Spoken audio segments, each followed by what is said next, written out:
The afternoon was warm, filled with dry leaves dancing in the wind, scattered across the park's ground. Children laughed and shouted on the swings and slides, while distracted parents chatted on the benches. However, for 8-year-old Ethan, life seemed to have lost its sound. Stuck in his wheelchair since the accident, he stared at the ground, avoiding the chaos around him. His blue plaid jacket seemed too big for his thin body, and his once curious light eyes now reflected something close to resignation. His parents, Sarah and Michael, watched the scene with heavy hearts. Michael crossed his arms, trying to hide his anguish, while Sarah made an effort to keep her voice cheerful. "Ethan, look at the kids on the swing. Want to go see?" But the question hung in the air, unanswered. Ethan simply spun the wheel of his chair away from her, his expression as hard as stone. Suddenly, the silence was broken by an unexpected sound. A loud and persistent bark. Everyone in the park turned to see where it was coming from, and that's when Sarah saw it. A golden retriever came running, its golden fur shining in the late afternoon sun. But there was something unusual about the way the dog advanced, straight, determined, as if it had a purpose. "Maggie," someone murmured in the background, but the dog ignored everyone, running toward Ethan. When Maggie stopped suddenly just a few feet from the boy, she began barking nonstop, each sound echoing like a warning cry. Ethan's eyes widened as he recoiled in his chair, while Sarah and Michael ran to protect him. "Stay away from him," Michael shouted, raising his hands, trying to push the animal away. But Maggie didn't back down. Her eyes locked onto Ethan in a way that almost seemed human, filled with something that looked like desperation. She wasn't barking out of aggression, but as if begging for attention. Ethan started to tremble, tears welling up in his eyes. "What does she want from me?" he asked, his voice choking. Sarah hugged him tightly, but she felt a shiver run down her spine. There was something in the dog's eyes, something almost impossible to describe. It was then that Ethan, sobbing, slowly lifted one of his trembling hands toward Maggie. Everyone in the park froze, as if the world had come to a halt. Maggie stepped forward, stopped barking, and tilted her head slightly. The silence was absolute, but the tension hung in the air, suffocating. And then, just as Ethan's fingertips were about to touch the dog's head, she let out a low sound, almost a whimper, and looked at him as if she wanted to say something no one else could hear. Maggie seems to know something about Ethan that no one there understands, but her unusual behavior sparks a mystery that promises to shake the family's life forever. What is the dog trying to reveal? Curious to find out what happens next? Hit like, subscribe to the channel, and ring the bell to follow the unfolding of this emotional story. Ethan pulled his hand back at the last second, hesitant. Maggie remained still, her eyes fixed on the boy as if she were trying to convey a message that couldn't be put into words. Sarah held her son's shoulders, feeling his small body trembling beneath her hands. Michael, still wary, took a step forward, trying to push the dog away with a firm gesture. "Go on, girl. We don't want any trouble." But Maggie stayed where she was, like a statue on watch, and responded with a low, prolonged bark that sounded more like a warning. "She doesn't seem dangerous," Sarah whispered, more to herself than to her husband. There was something intriguing in the dog's expression, a mix of sadness and urgency. Maggie never took her eyes off Ethan, as if she saw something no one else could. Michael shook his head, still skeptical. "This is crazy. It's just any dog." But at that moment, Maggie took a step back, slowly turned, and began walking toward the playground, looking back every now and then, as if she wanted someone to follow her. Ethan surprised his parents by speaking up. "She wants me to go with her," he said, his voice weak but filled with an inexplicable certainty. Sarah and Michael exchanged a worried glance.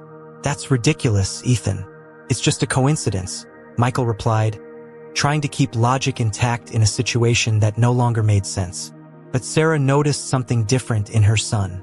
For the first time in months, he seemed interested.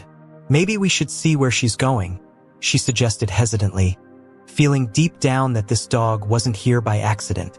Reluctantly, the three followed Maggie, who continued walking with determination. She led them to a more secluded corner of the park, where the trees began to form a natural barrier.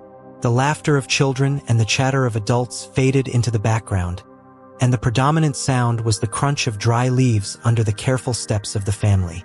Maggie suddenly stopped in front of an old wooden bench, already worn down by time.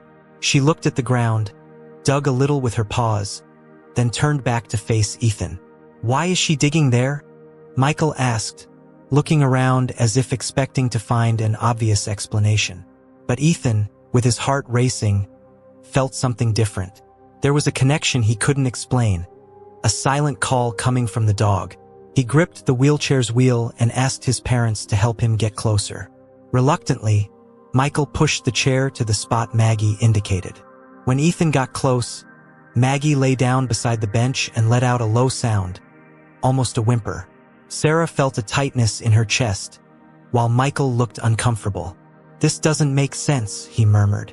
But before anyone could say anything more, Ethan pointed to something stuck in the ground, between the leaves and the loose soil. It was a small wooden box, aged and covered in moss. Maggie barked again, as if encouraging the boy to open it. What could be inside?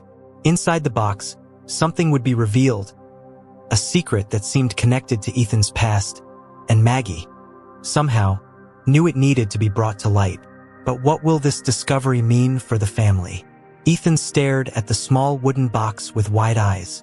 The weathered wood was cracked in some places, and the moss covering it was damp and dark, as if it had been there for years. Maggie stood beside him, alternating her gaze between the box and the boy, her breathing heavy as if she was anxiously waiting for him to take action. Sarah knelt beside her son, hesitant, while Michael nervously looked around. "This doesn't feel right. It's just trash." "Let's go," he said, his voice filled with discomfort. "No, Dad. I want to open it," Ethan replied firmly, surprising everyone.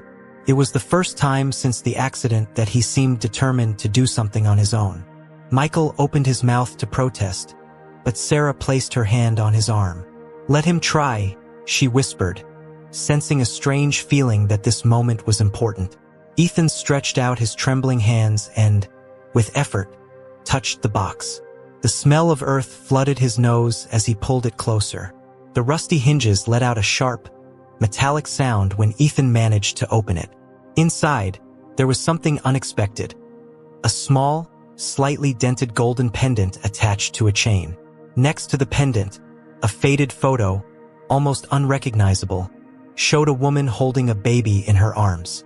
The woman's face looked familiar, but not enough to be immediately recognized. Maggie gave a short, low bark, as if saying, "Go on." Sarah took the medallion in her hands and opened it, revealing something engraved inside. The date, July 15th, 2015, and the initials JM. Ethan leaned forward, examining the inscription, his heart racing. "This date. It's the day I was born," he murmured. Sarah and Michael exchanged a surprised look, as if they were trying to process what this meant. But before anyone could speak, Ethan pointed to the photo. "This woman, she looks like you, Mom." "Who is she?" Sarah carefully held the photo, her fingers trembling slightly. A look of shock crossed her face, but she quickly hid it, trying to cover it up in front of Ethan. I don't know, dear. Maybe it's just a coincidence," she said, but her voice was strangely quiet. Michael furrowed his brow, crossing his arms. "Sarah, what's going on? Do you recognize her?" he asked, more forcefully than he meant to. Before Sarah could answer, Maggie started barking again, this time louder and with an urgency that seemed almost desperate. She took a step back, as if wanting to lead them somewhere else. "She wants us to follow her," Ethan said, his voice trembling with both excitement and fear. Michael, though hesitant, noticed there was something about that dog, something that simply couldn't be ignored. Sarah took Ethan's hand, her eyes filled with concern and doubt, but at the same time, a growing need to know the truth. "Let's go, Maggie," she finally said. And so, the family followed the dog once more, unaware that the next stop would bring even deeper and more painful revelations. Maggie was leading the family to a place that seemed directly connected to their past, but what would be revealed there could change everything they thought they knew about themselves. Maggie walked quickly, as if each step were driven by an invisible force. Her eyes were fixed ahead, ignoring everything around her. Ethan gripped the edge of his wheelchair tightly, while Michael pushed cautiously, steering clear of branches and rocks scattered on the forest floor. Sarah followed closely behind, still holding the medallion tightly in her hand, feeling a mixture of anxiety and curiosity that seemed to hang heavy in the air. "She knows exactly where she's going," Michael murmured, not hiding his discomfort. "But how is that possible? It's like she's being guided by something bigger." Sarah didn't respond. Her eyes were locked on the trail, but her mind was distant, lost in the photo of the woman who seemed so familiar. The silence of the forest was broken only by the sound of the wheelchair's wheels and the rustling of leaves. Maggie suddenly stopped, lifting her head as if listening to something humans couldn't hear. "Why did you stop, Maggie?" Ethan asked, leaning forward in his chair, trying to see what was ahead. Maggie glanced at him briefly before starting to dig furiously at the ground with her paws. Dirt flew in all directions, and her short, repetitive barks made it clear that there was something buried there. "What do you think she's trying to show us now?" Sarah asked, kneeling beside the dog to help her dig. With Sarah's help, an object soon began to emerge from the ground. It was a larger metal box, rusted and marked by time. Michael stepped forward, visibly reluctant, but gave in to Ethan's persistent look. He knelt down and pulled the box out with effort. The object was surprisingly heavy, and the inscription on the lid left everyone speechless. For Ethan, when the time is right, the phrase seemed to echo in everyone's minds. Who had buried this? And how did Maggie know where to find it? Ethan's hands trembled as he tried to open the box, but the lid was stuck, as if time had sealed its contents. Michael brought over a small stick to help force it open. When they finally succeeded, a strong, musty smell escaped, but it was quickly ignored. Inside the box, there was a pile of old documents, some photos, and a sealed envelope with Sarah's name handwritten on the front. She turned pale when she saw her name. "Mom, what does this mean?" Ethan asked, his voice filled with uncertainty. Sarah didn't answer immediately. With trembling hands, she picked up the envelope, hesitating for a moment before opening it. Inside, there was a letter. Her eyes scanned the first lines, and suddenly, tears began to roll down her face. "What does it say?" Michael asked, trying to contain his own anxiety. Sarah looked at him, then at Ethan, with an expression of pain and regret that neither of them had ever seen before. "It's a story I never wanted to tell, but now I think I have no choice." As she held the letter against her chest, Maggie let out a soft moan, as if sharing the weight of the moment. The revelation contained in the letter promises to change the relationship between Sarah and Ethan forever, as long-buried secrets begin to surface. The silence in the room was almost deafening, broken only by the sound of paper being unfolded in Sarah's trembling hands. Her eyes raced through the first lines of the letter, but it seemed she could barely summon the strength to speak. Ethan watched every movement of his mother, anxiety building in his chest. "Mom, please, say something. What does it say?" He could hardly hide the mix of fear and impatience in his voice. Beside him, Maggie sat with her eyes fixed on Sarah, as if she sensed the gravity of the moment. Finally, Sarah took a deep breath and began reading aloud, her voice breaking under the weight of the words. "Dear Sarah, if you are reading this, then the time has come to tell the truth. It's something that should have been said a long time ago, but I never had the courage." The signature at the end of the letter was from a man named Thomas. Ethan's eyes widened, the unfamiliar name sparking a flood of questions. Sarah closed her eyes for a moment, as if needing to gather strength before continuing. "Thomas is your biological father's name?" "Ethan," she said, her voice barely audible. Shock swept across Ethan's face like a wave, his eyes narrowing as he tried to comprehend what he had just heard. "Biological father?" he repeated, disbelief marking every syllable. Sarah nodded slowly, tears now freely running down her face. "Thomas was the man I loved before I met Michael. But he left before I found out I was pregnant. He never knew about you." Michael, who had remained silent until then, stepped forward. "I've known this from the beginning," he admitted, his voice deep but calm. "When I met your mother, she told me everything, and I chose to stay. I chose to be the father you needed. Because Ethan, you are my son. Not by blood, but by love." Michael's words were sincere, but Ethan couldn't shake the whirlwind of emotions that overtook his mind. He looked at Michael, then at Sarah, feeling betrayed, confused, lost. "Why didn't you ever tell me?" Ethan asked, his voice trembling with a mix of anger and pain. Sarah took his hand, but he pulled away. "I just wanted to protect you," she replied, almost pleading for understanding. "Thomas never came back because he died in an accident. He didn't even know you existed. I thought hiding this truth was the best thing for you."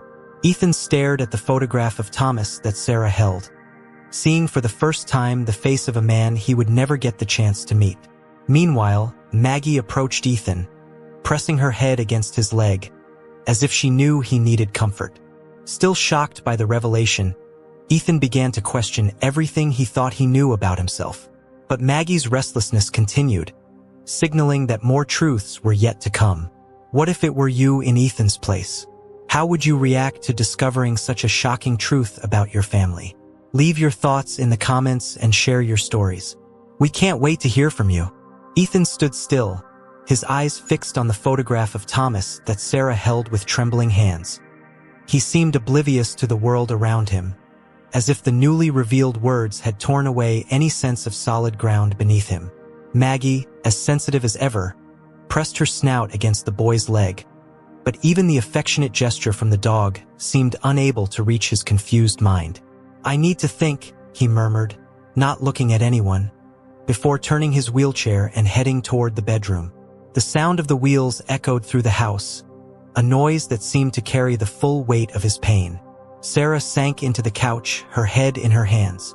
Michael approached and placed his hand on her shoulder. "You had no choice," he said softly, but Sarah shook her head. "I should have told him. I lied, Michael. Even if it was to protect him, I lied." There was a deep anguish in her voice, a mix of guilt and regret. Michael, though supportive, knew there was little he could say to ease the burden she carried. He looked down the hallway where Ethan had disappeared, knowing that the impact of this revelation was far from resolved. Meanwhile, in the bedroom, Ethan held the photograph Sarah had given him before he left. He studied Thomas's face, searching for familiar features, something that could connect the stranger to his own identity. "Why didn't you ever try to find me?" he whispered to the image, as if expecting an answer. Maggie sat beside him, her silent presence offering a comfort that no words could provide. Ethan absent-mindedly stroked her head, but his thoughts were far away, lost in a whirlwind of doubts and uncertainties. Back in the room, Sarah opened the box again, pulling out more letters and items she had hidden for years. Among them, she found a simple necklace with a silver heart-shaped pendant. "He gave me this the day we met," she said, more to herself than to Michael. "And now, it's all that's left of him." Her voice broke, and Michael felt a tightness in his chest as he saw her so vulnerable.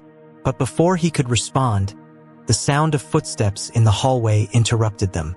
Ethan reappeared, holding Maggie by the leash. His face was serious, but there was a spark of determination in his eyes. "I want to know everything," he said, his voice steady. "Whatever the truth is, I need to hear it. I don't want to live with secrets anymore." Sarah exchanged a glance with Michael before nodding slowly. "All right," she said, swallowing hard. "But this story won't be easy to hear." Ethan took a deep breath, and Maggie, at his side, seemed ready to face whatever was to come. As Sarah began to tell the story of Thomas and his brief, yet intense, presence in her life, Ethan braced himself to confront a past he never knew existed, and Maggie continued to act strangely restless. Sarah settled into the couch, taking a deep breath before starting to share the story she had kept silent about for so long. Ethan, sitting in his chair with Maggie by his side, watched every move his mother made with attention, his eyes fixed, waiting for answers. Thomas was Different, she began, her voice filled with emotion. He was impulsive, full of dreams and energy. When we met, I was at a lost point in my life, and he seemed like the only thing that made sense. But his love, it was complicated. As Sarah spoke, her mind drifted back to the past. She described how Thomas had always wanted to live life to the fullest but was unable to handle responsibilities. I found out I was pregnant shortly after he decided to leave. He said he wanted to explore the world, but he never gave me an address, a phone number. Nothing. I tried to find him, Ethan. I swear I tried. Her words began to falter as she remembered how she had finally learned about the accident that took his life. I was left alone with no options. That's when Michael came into my life. Ethan felt a mix of anger and sadness building inside him. So, you just decided it would be easier to tell me a lie than face the truth? His voice was harsh, but there was an obvious tremor in it. Sarah shook her head, tears running down her face. I didn't want you to grow up carrying the weight of knowing you were abandoned. Ethan, Michael loved you like his own from the very first moment. I thought that was enough.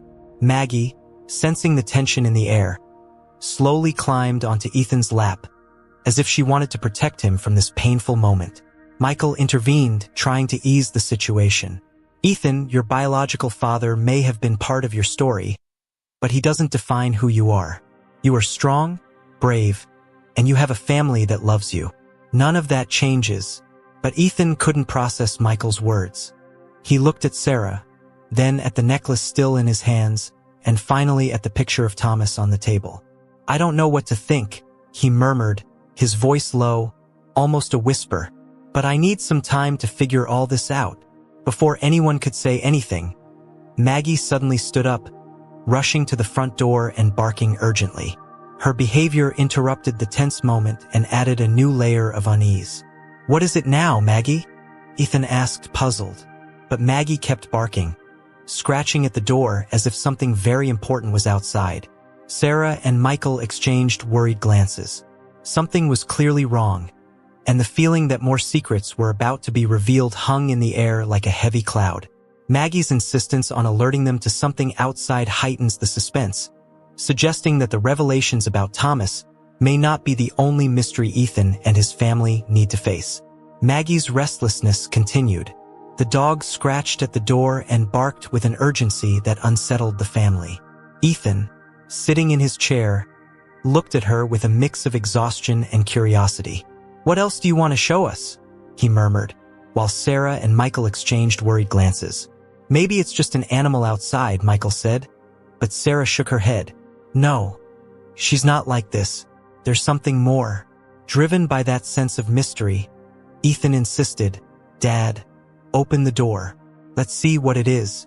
Reluctantly, Michael unlocked the door, and Maggie ran out into the darkness, stopping under a large tree in the yard. The dog began digging frantically, while the family followed her with flashlights, lighting up the spot. What has she found now? Ethan asked, feeling his heart race. Michael knelt beside Maggie and pulled an object from the ground, an old leather backpack, worn by time. Sarah approached, her face pale. What is that? Michael opened the backpack slowly, revealing yellowed papers and a hardcover notebook. Ethan carefully picked up the notebook and read the faded name on the cover. Thomas. The boy flipped through the pages, his breath quickening. It was his biological father's journal. Amid the stories of his life, one sentence caught his attention. One day, he will need to know the truth. I hope Maggie is there to guide him. Ethan's eyes widened, a wave of emotion and confusion washing over him. He knew about me and about Maggie. Silence fell over everyone as Ethan held the journal, trying to absorb what he had just read. Maggie, sitting beside him, looked at him as if waiting for his next move. Ethan sighed deeply and murmured, I don't think this is over yet. As they looked at Maggie, one thing became clear. More revelations were coming. The full moon lit up the backyard while the family was still processing the discovery of the diary. Maggie, however, didn't seem satisfied. She glanced at Ethan and let out a low bark before slowly starting to walk toward the trail leading into the forest behind the house. Ethan watched the dog closely, sensing that something bigger was yet to come. "She wants us to follow her again," he said, his voice heavy with a mix of fear and determination. Michael tried to argue. "We've had enough for today. Maybe we should wait until tomorrow." But Ethan shook his head. "No, whatever it is, Maggie won't stop. We need to go now." Sarah, holding the diary against her chest, nodded silently, and the family followed the dog. The trail was dark, and the sound of dry leaves crunching under their feet created a tense atmosphere. Maggie finally stopped in a clearing, where there was an old, abandoned cabin, partially hidden by the vegetation. The structure looked like it was about to collapse, but something about it caught Ethan's attention. "Have you seen this before, Mom?" he asked, looking at Sarah. She hesitated before answering. "I was here once a long time ago, with Thomas." Sarah's confession left everyone silent, but Ethan didn't wait. With Maggie by his side, he approached the cabin door. Michael tried to stop him, but Sarah placed her hand on his arm. "Let him. He needs this." Ethan carefully pushed the door open, and the creak echoed through the night. Inside, the space was filled with dust and forgotten memories. In a corner, an old chest caught his attention. With trembling hands, Ethan opened the chest, revealing Thomas's personal belongings. Photographs, letters, and a pocket watch. Among the items, there was another letter, addressed to Ethan. He looked at Sarah before opening it, his heart racing. As he read the first lines, his voice broke. "I knew you would find this someday. I hope Maggie guided you here." The connection between Maggie and his father became clearer, but the true meaning still remained a mystery. Ethan held the letter carefully, Thomas's words echoing in his mind. Maggie sat beside him, still, as if waiting for him to finish reading. Michael and Sarah entered the cabin, their eyes scanning the place, while Ethan read aloud. "If you're here, it means the time has come for you to know who you really are. Maggie has always been destined to lead you to this day." Michael furrowed his brow, trying to make sense of the words. Maggie was destined? How could a dog be connected to all of this? Sarah, however, seemed to understand. Thomas was always full of strange ideas, like he believed destiny controlled everything. Maybe he really did plan all of this. Ethan continued reading. The letter spoke about how Thomas had found Maggie as a puppy, just before he died. He had left her with a trusted friend, believing that one day she would be the bridge connecting Ethan to his past. "She's not just a dog," Ethan murmured, his eyes full of tears. "She's his last message." Inside the chest, Ethan found one more thing. A cassette tape with, "For Ethan," written by hand. Michael grabbed the object, examining it. "We need a cassette player to listen to this." Sarah remembered seeing an old player in the basement. "Let's take everything back. I think we have more answers to find." Maggie, as if she understood that the search in the cabin was over, started walking back toward the trail, leading everyone once again. The family followed in silence, each lost in their own thoughts. But one thing was certain. The tape promised to bring the last piece of the puzzle. As they walked, Ethan looked at Maggie with gratitude. "You never gave up on me, did you?" The dog looked at him and wagged her tail, as if confirming. If this story moved you, leave a like, share with friends, and subscribe for more stories. Hit the bell so you don't miss anything.